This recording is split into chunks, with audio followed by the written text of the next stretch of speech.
Hello friend, नमस्कार। तो आप लोग कैसे हैं? मैं उम्मीद करता हूं कि आप लोग ठीक होंगे। तो आपका अपना ही यूट्यूब चैनल बीके राय एजुकेशन ग्रुप में आप लोग का स्वागत है। तो फ्रेंड, 10th का वर्णिका का जो फर्स्ट चैप्टर दही वाली मंगम्मा है उसको पढ़ाकर उसका ऑब्जेक्टिव और सब्जेक्टिव पूरा क्वेश्चन फिनिश कर दिया गया है। तो आज नेक्स्ट चैप्टर यानी दूसरा चैप्टर ढाते विश्वास, जो आपको स्क्रीन पर दिख रहा होगा, लेकर आए हैं। इसका फुल एक्सप्लेन के साथ आज इस वीडियो में देखने वाले हैं। तो समय को क्यों गवाते हैं, चलते हैं समय को नहीं गवाते हुए। समय बहुत महत्वपूर्ण है फ्रेंड। चलिए हम लोग फुल एक्सप्लेन के साथ पढ़ेंगे फ्रेंड। आपको ऊपर में दिख रहा होगा ढाते विश्वास, क्या दिख रहा होगा? ढाते विश्वास।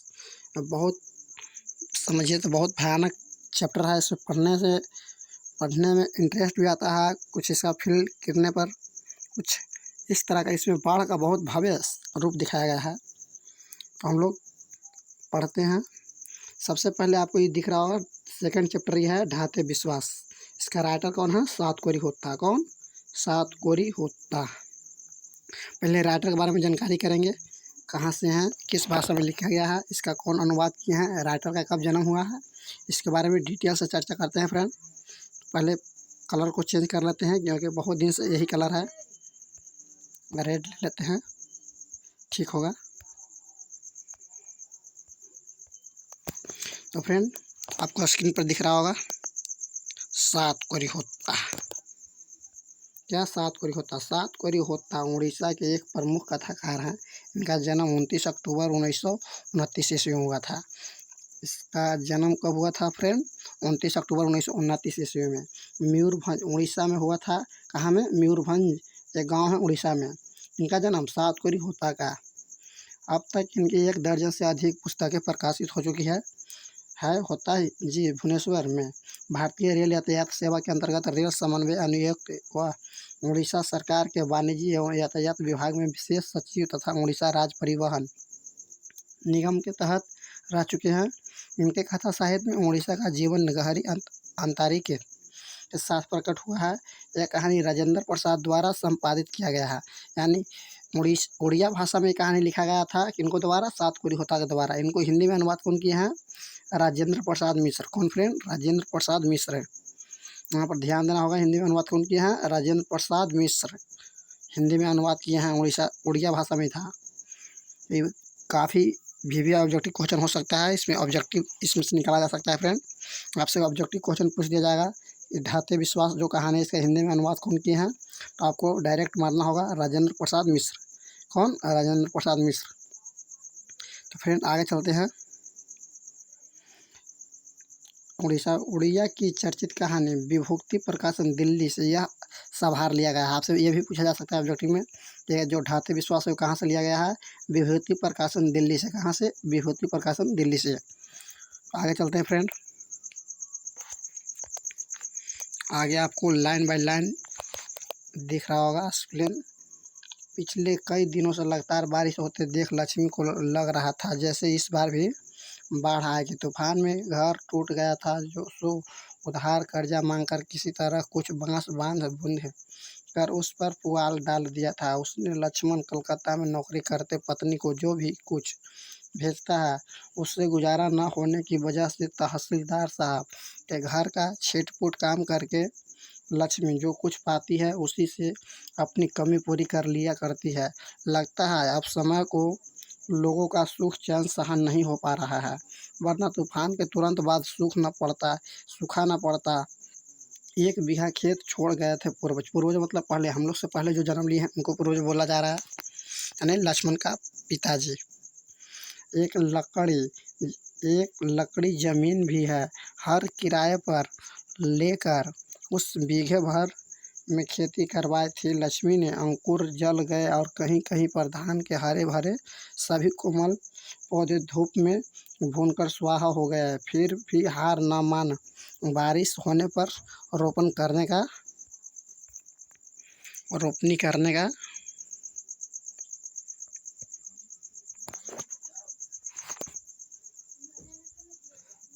करने का इंतजार कर रहे थे किसान। गहरे खेतों में जराई संपात करके नदी के बांध पर बैठे गर्दशियों के दिन भूलने की कोई कोशिश करते वक्त यह अविरत बारिश शुरू हो गई है। भादों के शुरू से वर्षा हो रही है। पूरी महीना ख़त्म होने को आया पर बारिश थम नहीं रही है। एक पक्ष से अधिक हो गया है। सूर्य देवता के दर्शन तक नहीं हुए हैं। लगातार बारिश होने के कारण बाढ़ आने की चिंता से अब तक रात को नींद नहीं आती थी। लक्ष्मी को देवी नदी के बांध के नीचे लक्ष्मी का घर था। आपसे ऑब्जेक्टिव में पूछा जा सकता है फ्रेंड कि लक्ष्मी का जो घर था कहाँ था? देवी बांध के नीचे। कहाँ? देवी बांध के नीचे। दलेई बांध में पिछली बार जब नदी ने दाव साधा था उस समय वह नई आई थी ससुराल। जिस दिन दलेई बांध टूट गया, चारों ओर बाढ़ के पानी के साथ मनुष्य का हाहाकार मिलकर एकाकार हो गया था। उसके बाद सब कुछ खत्म हो गया। तुरई के फूल की तरह खिलखिला हंसते लोग सहसा मुरझा गए। मनुष्य की आवाज़, उसके शब्द, आनंद, कोलाहल सब रेत में दफन गए। वे दिन अभी तक नहीं। नेक्स्ट पेज है। भूल पाई है लक्ष्मी। कितनी दर्दनाक है वह अनुभूति, कितनी भयानक था वह दृश्य। मेरा पेड़ माँ के शव से टिक कर बैठा था। बच्चा संतावना पाने के लिए कौन देगा उस संतावना? इससे पहले कि माँ उसे गोद में उठाए सियार वनभोज के लिए घसीट ले जाते हैं, उसे जीत जागते बच्चे को वह दृश्य याद आते ही सिर से पैर तक शरीर आतंक से सिहर उठता है। यदि दोबारा दलेई बांध टूट जाए तो उन्हें कौन बचाएगा? बच्चे विपत्ति का सामना कैसे कर पाएंगे? विपत्ति अकेले न आकर संगी साथियों के साथ आती है। यह बात सच साबित हुई। तूफान के बाद सूखा और उसके बाद बाढ़। तूफान और सूखा में जिनकी कमर टूट चुकी थी, बाढ़ की धारा के आगे सीना तानने की ताकत उन्हें भगवान भी नहीं दे सकता था। हालांकि बाढ़ में पुआल के छप्पर को अपने बचने का सहारा बनाकर बहते व्याकुल मनुष्य को भगवान भी स्वर्ग से झांक कर देखेंगे, पर कोई कुछ कर नहीं सकता है, मानो यह सब कुछ विधि का विधान हो। पूर्व जो अंडरलाइन किया गया फ्रेंड, बहुत इंपॉर्टेंट लाइन है। का विरोध नहीं कर सका है, यही उसकी विडंबना है, यही उसका सहारा है। लक्ष्मी आसमान का रुख देखकर संतुष्ट हो उठती है। उस बार भी इसी तरह भयावह था। आसमान का रुख, पड़ोस का पड़ाव, गुणनिधि। यहाँ पर कटक लिखा हुआ है फ्रेंड, कटक। यहाँ पर कटक लिखा हुआ है। कटक गुणनिधि अभी अभी कटक से लौटा है। पढ़कर है फ्रेंड, सॉरी। यहाँ पर पढ़कर गुणनिधि अभी अभी कटक से लौटा है। उसने घर घर जाकर कह दिया है कि महानदी का ऊपर और निचला छोर दोनों पानी में डूब चुके हैं। बारिश थमकर सांस ही नहीं लेती है। नदी नाले का पानी बढ़ता ही जा रहा है। न जाने किस पल बाढ़ आ जाए, कुछ कहा नहीं जा सकता है। महानदी के ऊपर छोर में संबलपुर का हीराकुंड बांध बंद होने का बात लक्ष्मी ने सुन रखी है, किंतु क्या वह एक बांध पूरे राज्य के बाढ़ के पानी को रोक सकेगा? कटक शहर का बाढ़ की चपेट से बचने के लिए महाराजा यति केसरी ने पत्थर का बांध बनवाया था। इसी युग के पढ़े लिखे बुद्धिमान लोगों ने हीराकुंड बांध बनवाया था। हालांकि यह सब देखा नहीं है कि लक्ष्मी ने सिर्फ सुना भर है। इसे हीराकुंड बांध में काम करते समय पत्थर के नीचे दबकर उसके ससुर शहीद हो गए थे। लक्ष्मी का ससुर है जो हीराकुंड बांध बन रहा था। कौन बनवा रहे थे? महाराजा यति केसरी। इसी हीराकुंड बांध बनाने में इनके जो ससुर थे वो शहीद हो गए थे पत्थर से दबकर। फ्रेंड, आपसे क्वेश्चन में पूछा जा सकता है कि लक्ष्मी का जो ससुर है वो किस चीज़ से दबकर कहाँ उनका मृत्यु हो गया था। ऐसे लोग का कहना है कि ससुराल के देहांत के बाद इस घर में बहू बनकर आई थी। इसी 28 वर्षों में उसने कई बार सूखा और तूफान देखे हैं, किंतु इंसान इन विपत्तियों को मानकर हठीले जंगल भैंसों की तरह अपनी आशा और अपने अरमानों को पूरा करने के लिए निरंतर दौड़ा रहा है। न जाने कितनी आशाएं, कितनी अभिलाषा उसने भी अपनी दिल में सजाए रखी है। लक्ष्मण के परदेश होने का उस बेहद दुख है, फिर भी वह बगैर टूटे अच्छे दिनों की प्रतीक्षा किए जा रही है। लक्ष्मी सोच रही है कि अगर उस बार तो बाढ़ आया था तो लक्ष्मण था तो हमें लेकर कहीं कहीं ऊंचे किले पर लेकर चला गया था, लेकिन इस बार तो बच्चा भी है, इस बार कैसे होगा। और लक्ष्मण है जो कहाँ, कोलकाता में काम करने गया है। कहाँ फ्रेंड, कोलकाता में। शायद वह डरावना दिन आते आते रास्ते में कहीं ठहर गया है, जैसे जोबरा निकट में महानदी का पानी ठहर जाता है, पर मन हार नहीं मानता, नसीब के साथ तर्क वितर्क करके निकल पड़ता है कुछ करने को। लक्ष्मी दलेई बांध पर खड़ी होकर महानदी के दोनों किनारों को डूबते हुए देखकर मन ही मन कहती है, किनारा लांघे बगैर चली जा, हमारी हंसी खुशी की दुनिया को और रेतीला मत बना।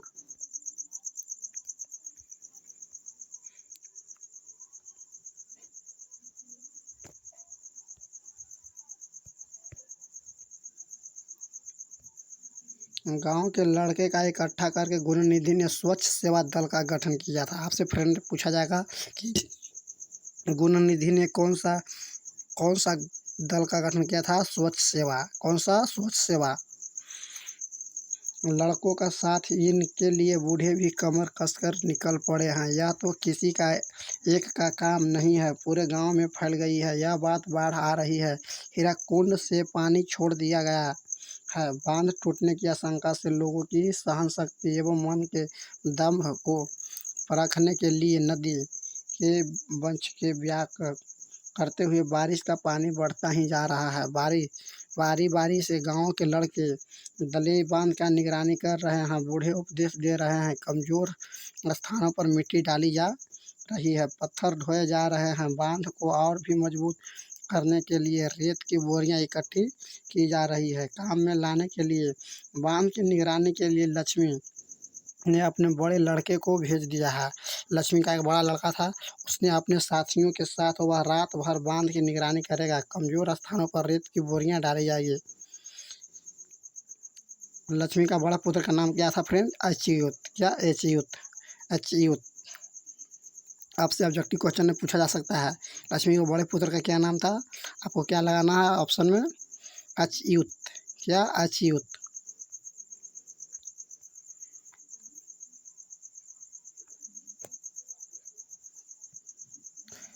बोरियां डाले जा, पत्थर ढोएगा, लड़का बाप की तरह कर्मठ है, गठा हुआ शरीर, काम पड़ने पर झटपट पड़ता है, शेर की तरह। घर पर 2 लड़कियां और साल भर के लड़के को लेकर अकेली है लक्ष्मी।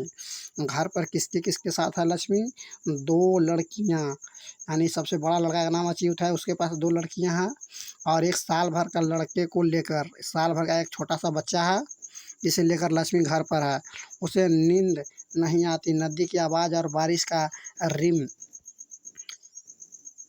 रिमझिमाहट को कान देर कर सुनती है। वह नदी किनारे गुरुनिधि से उसने पूछा था, हिम्मत बंध रही है, क्यों छोटे सकोगे, छोटे सकोगे। गुरुनिधि ने हंसते हुए कहा, क्यों नहीं सकेंगे मौसी, निठल्ले लोगों के लिए जगह भी तो नहीं है दुनिया में। जिस मनुष्य ने काठ जोड़ी का पत्थर बांध बांध का हीराकुंड बांध बनाया है, वह मनुष्य अभी मरा थोड़े ही है। उसने चेहरे की चमक देखकर लक्ष्मी को कुछ तसल्ली हुई। कुछ भी कहो, पढ़ लिख कर नालायक नहीं निकलना। पैंट शर्ट उतार कर काछा लगाकर अन्य 25 लोगों की साथ कमर कसकर जुटा हुआ है। जो स्वच्छ सेवा गठन बनाया था गुरुनिधि ने, वो कितने लोगों के फ्रेंड, 25 लोगों के साथ मिलकर बनाए थे फ्रेंड, गठन किए थे इस स्वच्छ सेवा दल का गठन। बड़ा लड़का अच्युत भी पल भर को नहीं बैठता। आगे यहाँ पर नाम, बड़ा लड़का अच्युत। रेत की एक बोरी डालने के बाद दूसरा बारी लाने दौड़ जाता है। खतरे से जूझने के लिए भी सभी लोग इकट्ठे हुए हैं।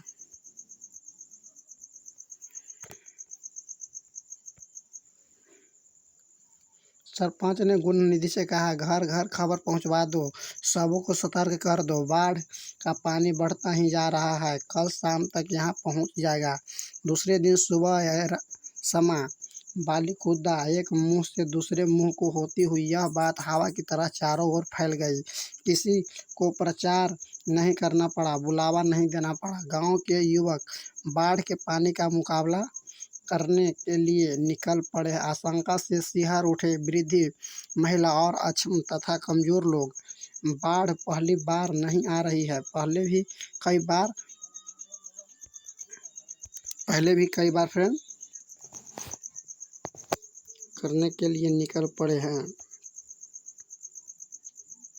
नहीं आ रहे हैं। पहले भी कई बार आई है, आगे भी आएगी, लेकिन एक एक बाढ़ जमाने जमाने तक याद है। लोगों की कमर तोड़ डालने की वजह से यह बाढ़ सन 55 में दलेई बांध तोड़ने वाली बाढ़ से बड़ी होगी या छोटी कोई नहीं कहा जा सकता है। नदी के बांध से उगते वक्त लक्ष्मी ने कहा, जुटे रहो बच्चों, पानी में रहकर मगरमच्छ से बैर रखना तो मुश्किल है। बाढ़ अपने रास्ते जाए, तुम अपने रास्ते काम में जुटे रहो। फ्रेंड, वीडियो को स्किप कर नहीं जाना है, क्योंकि वीडियो बहुत इंटरेस्टिंग होने वाला है। वीडियो को स्किप करके नहीं जाना है, इन्हें क्या था पर छोड़ के आप चले जाइएगा तो पूरा इसका जो कहानी है वो नहीं समझ पाइएगा आप लोग। लक्ष्मण का मिट्टी की दीवार और पुआल के छप्पर से बना घर दलेई बांध से कुछ ही दूरी पर है। घर के चबूतरे पर बैठने से बांध दिखता है, छप्पर पर बैठने से नदी का पानी दिखता है।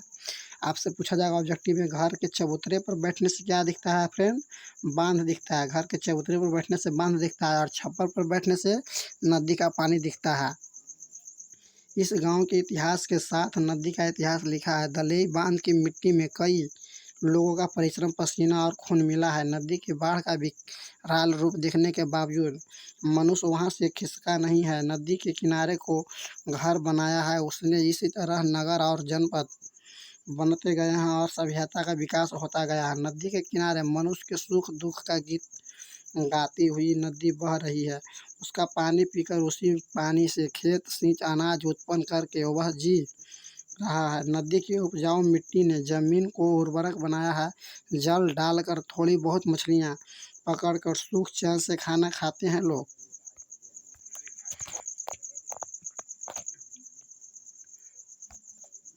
बाढ़ आई है, बांध के घेरे को तहस नहस किया है, पर नदी को किसी ने शत्रु नहीं कहा है, न ही कोई उसका किनारा छोड़कर भागा है, बल्कि उसी की ओर देखकर मन ही मन कहा है, शरारती नटखट बच्चे की तरह लोगों को परेशान कर रही है। खुद व खुद मान जाएगी और अपने रास्ते चली जाएगी। हमारी नदी हमारी ही गीत गाती है। कोई मुहाने की ओर बह जाएगी। नाव को पतवार से खेते हुए मांझी भंज संगीत गाए। लक्ष्मी के दिन में बेशुमार आशंकाएं उठती है। बीच बीच में उसका पसीना तड़प तड़क उठता है। मन में अच्छे बुरे ख्याल आते हैं, कहीं विपत्ति व कहीं ना आ जाए। ऐसा सोचकर सतर्क होते हुए उसने एक बोरे में थोड़ा सा चिवड़ा, 2 कांसे के बर्तन अंगोछा भर कर रख लिया है। सन 55 वाली घटना उसे आज तक याद है। उस समय सास ससुर और पति के साथ ऊंचे स्थान पर चढ़ गई थी। तब भी एक बोरे में थोड़ा सा चिवड़ा, कुछ कपड़े और 2-4 बर्तन रख लिए थे। उन्होंने मन रह रह कर चौंका उठता था। लक्ष्मण होता तो कुछ सहारा होता। लक्ष्मण होता तो कुछ सहारा होता।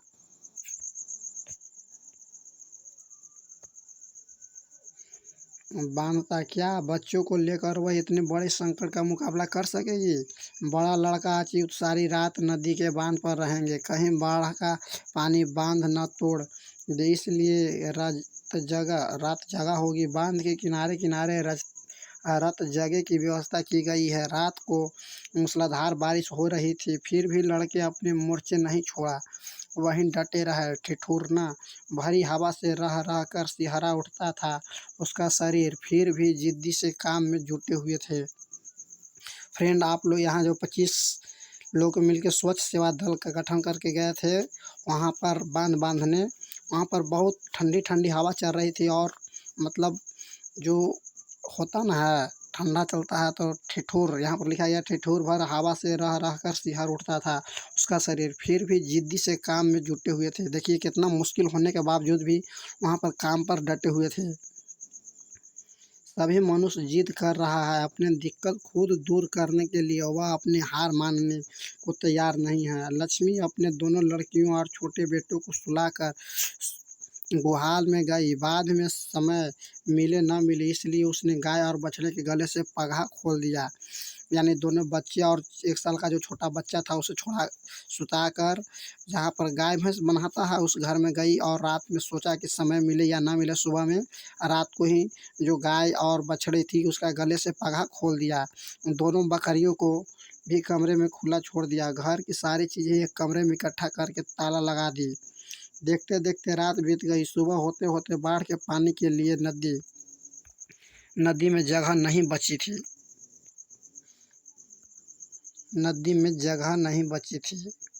बारिश की रफ्तार में कोई फर्क नजर नहीं आया। उसने नदी के बांध की ओर देखा। बांध पर अभी भी लोग काम कर रहे थे। गुण निधि, अच्युत, शंकर, मकरा, चंद्रा सभी हो करके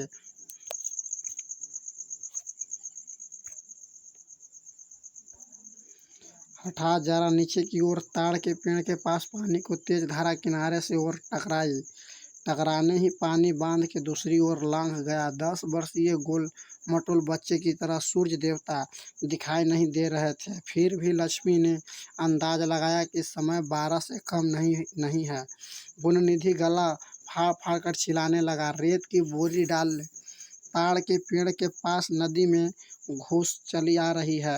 गांव के छोटे बड़े जो भी लोग वहां इकट्ठा थे रेत की बोरी और ढीमा पत्थर को ढो ढो कर लाने लगे। गुणनिधि ने 2 लड़कों को गांव के लोगों ऊंची जगह पर चढ़ जाए ऐसा कहने के उपदेश से गांव में भेज दिया।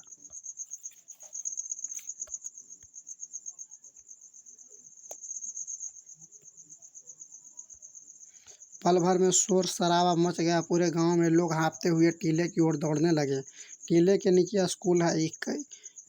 कईयों ने स्कूल में शरण ली। 4 कमरे में 200 के करीब लोग खचाखच भर गए। कितना कमरा? 4 कमरे में 200 से करीब, यानी 200 से अधिक लोग भर गए। बाकी लोग टीले पर चढ़ गए। तेज बारिश और हवा की वजह से टीले पर बरगद की शाखाएं इधर उधर डोली रही थी। पेड़ के नीचे देवी का थान बारिश के पास से भीग चुका था। साल में एक बार चैत की संक्रांति को इसी टीले पर मेला लगता है। देवी पर बलि चढ़ाई जाती है। आसपास के गांव के लोग इकट्ठा होते हैं। खरीद बिक्री होता है। नाच गान भी होता है। उस वक्त टीले पर चढ़ने वाले लोगों के चेहरे से में रौनक होती है, किंतु आज सभी किसी आशंका से थर थर काँप रहे हैं। मानो सबों की आशाएं आशंका में बदल चुकी है। कौन जाने क्या होगा। सिर्फ माँ चंडेश्वरी का ही भरोसा था। किस पर भरोसा था फ्रेंड? ये क्वेश्चन आपसे पूछा जा सकता है। माँ चंडेश्वरी पर ही भरोसा था।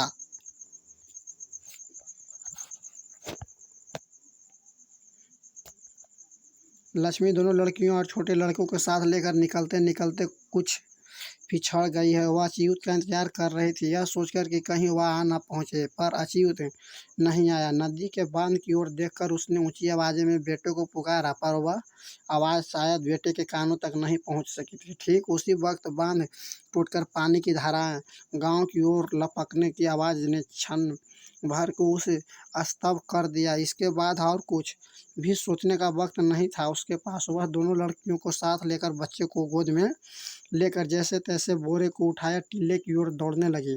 नदी ने दोबारा दांव साधा। लोगों को पहले से ही दिए वादों को लोगों को पहले से ही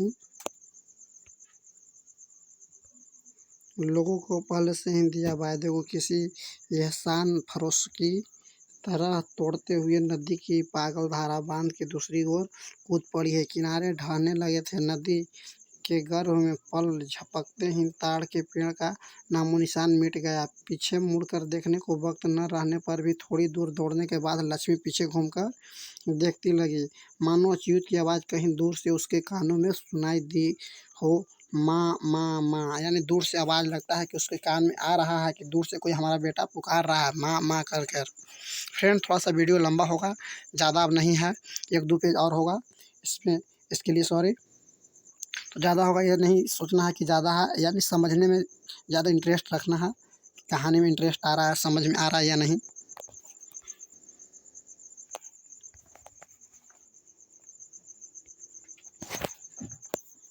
किंतु अच्युत नहीं दिखा। काश यह नदी भी माँ कहकर आगे न बढ़ती हुई उसी तरह खड़ी हो जाती कुछ देर। काश आते आते कुछ देर ही कर देती, लेकिन बांध टूटने नदी की धारा से पहले परिचित है। लक्ष्मी घर के समान ऊंची धारा चली आती है। नदी की ओर से दौड़ते वक्त जब उसे ठोकर लगी, उसके हाथ से बोरा छूट गया।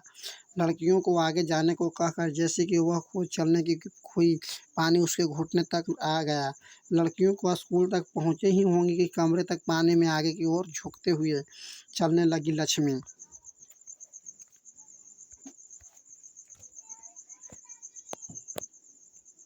शिव मंदिर के पास वाले बरगद के नीचे पहुंचते ही उसके गले तक पानी आ गया। तेज धारा में बहने लगी थी, पैर जमीन में नहीं टिक रहे थे।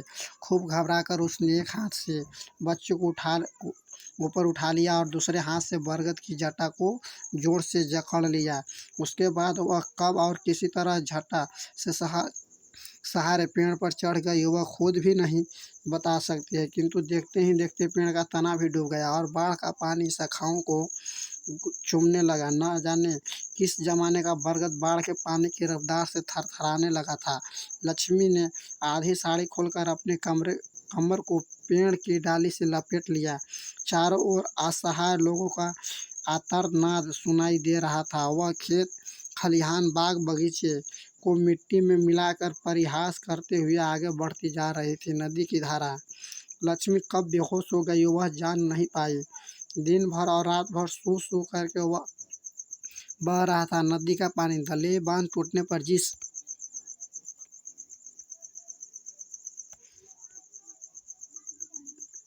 तरह हर बार किसी अबोध अनाथ बच्चे के रोने की आवाज़ आती है, इसी बार भी ठीक उसी तरह सुनाई दी। ऊंची छलांगे भर भर कर तेज गर्जन करते हुए बांध का पानी आगे की बढ़ता जा रहा था, पीछे खिसकते जा रहे थे। मनुष्य और पशु जीवन जगत किनके ही प्राणी स्थावत और जंगम ऐसी बाढ़ कभी नहीं आई। बूढ़ों ने कहा, नदी कई बार किनारा लांघ चुकी है, लेकिन इस बार की बाढ़ का मिजाज कुछ अलग ही है, कोई मुकाबला नहीं इसका। पूरा दिन खत्म होने के बाद पुनः सुबह होने तक बाढ़ का पानी एरसमा पहुंच चुका था। चारों ओर पानी भरा था, सिर्फ पानी ही पानी। मानो एक और महोदधि को टीले पर चढ़ते हुए लोग व्याकुल होकर अपने अपने लोगों को ढूंढ रहे थे। जो लोग ऊपर नहीं चढ़ पाए, क्या वे अभी तक जिंदा होंगे? बाप बेटों को ढूंढ रहा था, पति पत्नी को, माँ बेटी को, भाई बहन को। किंतु इतनी जगह पर दो गांवों के लोग इसी कदर एक दूसरे से सटे खड़े थे, सरसों तक ढलने को जगह नहीं था। पहला दूसरे को कुछ बोलने से पहले ही दूसरा बोले उठा था, भैया जरा देखना, मेरा छोटा लड़का केशव उसी ओर है क्या? एक कदम चलने तक की गुंजाइश नहीं थी, फिर भी तलाश जारी थी। मन और हृदय में टीले के नीचे स्थित स्कूल पानी में डूब चुका था। स्कूल की छत पर जिन्होंने आश्रय लिया था, उनके घुटने तक पानी था। सौभाग्य से उस जगह बहाव तेज नहीं था, वरना सब के सब तिनकों की तरह बह जाते। नदी की धारा में जो लोग कमरों में थे, वे क्या कर रहे होंगे, यह जानने की कोई उपाय नहीं था। संभवतः वे लोग टीले पर चढ़ आए होंगे या फिर एक दूसरे का हाथ पकड़कर दूसरे धाम को चले गए होंगे। लक्ष्मी को होश आया, सूरज देवता सिर पर आ चुके थे। हठाता जब उसने बेटों का मुंह स्तन से नहीं लगा हुआ अनुभव किया, उसने चारों ओर निगाहें दौड़ाई, परंतु उसका छोटा लड़का कहीं नहीं दिखाई। वह जोर जोर से गुहार मार मार कर व्याकुल हो खूब रोई, लेकिन उसका रोने सुनने के लिए वहां आसपास कोई चिड़िया तक नहीं था। पेड़ की दो शाखाएं के बीच किसी की काली गाय टेकी थी। जान न रहने की वजह से उसका सारा शरीर फूला हुआ था। थोड़ी ही दूर पर नदी की धारा में किसी व्यक्ति का शव बह रहा था। शव का मतलब होता है फ्रेंड, जो मृत्यु लाश होता है, मरने के बाद जो शरीर बच जाता है उसे शव कहते हैं। मरने के बाद, मृत्यु के बाद, इसे डेड बॉडी। उसी के ठीक आसपास एक दूसरे व्यक्ति का मानो आगे पीछे होकर वे लोग जा रहे थे। लक्ष्मी का सारा शरीर जकड़ा चुका था, मन ही मन शून्य था। वह न कुछ कहना चाहती थी, न देखना और न ही सुनना। दलेई बांध उसकी नज़रों से ओझल हो रहा था। सिर्फ बाढ़ के पानी की धारा आगे की ओर बढ़ती चली जा रही थी। उसी धारा की आवाज़ के साथ-साथ लोगों के रोने की आवाज़ भी बह रही थी।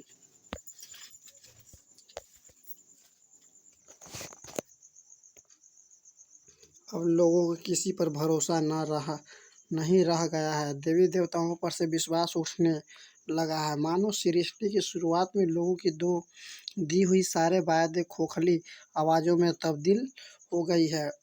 बार बार किसी पर विश्वास करके इंसान ठगा जा चुका है, उसके साथ विश्वासघात हुआ है।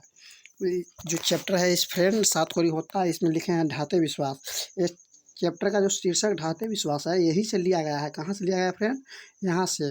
अब लोगों का किसी पर भरोसा नहीं रहा, यानी चंडेश्वरी माता का पूजा सब लोग करते थे, फिर भी इतना देवी देवताओं पर से विश्वास उठ गया। यहाँ से लिया गया, यानी विश्वास उठ गया मतलब विश्वास ढह गया। लक्ष्मी के पीछे वाली शाखाओं के जोड़ पर न जाने क्या आकर फंस गई है। शरीर में थोड़ी सी ताकत नहीं बची है, मन में शक्ति नहीं है, लाश की तरह एक जगह टिकी हुई है लक्ष्मी। अब सूर्य दिखाई नहीं देता, बादल काले काले होकर फिर भी घिरे घिरे आए हैं। लक्ष्मी की याददाश्त को कुछ ऊर्जा मिली। उसने अपने पीछे वाली शाखाओं की जोड़ में फंसी चीज को देखने के लिए पीछे की ओर देखा।